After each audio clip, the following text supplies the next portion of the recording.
y a plusieurs obstacles à l'accès à l'eau potable et à l'assainissement. Tout d'abord, il y a une gouvernance fragmentée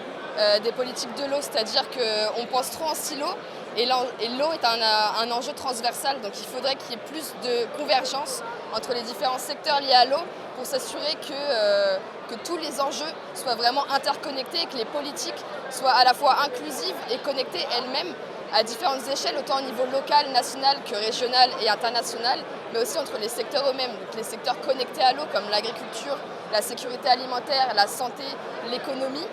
Et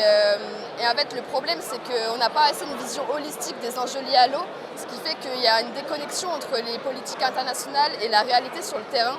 et qu'il y a en fait des enjeux assez différenciés. Et par exemple, les enjeux sont très différents dans les zones urbaines et dans les zones rurales, mais il n'y a pas assez de renforcement de capacité des pouvoirs locaux, il n'y a pas assez d'inclusion de la société civile dans les prises de position politiques et les sphères de décision politique, ce qui fait qu'il y a encore beaucoup trop de... Il y a les accès, en tout cas les progrès liés à l'assainissement et à l'eau potable sont encore trop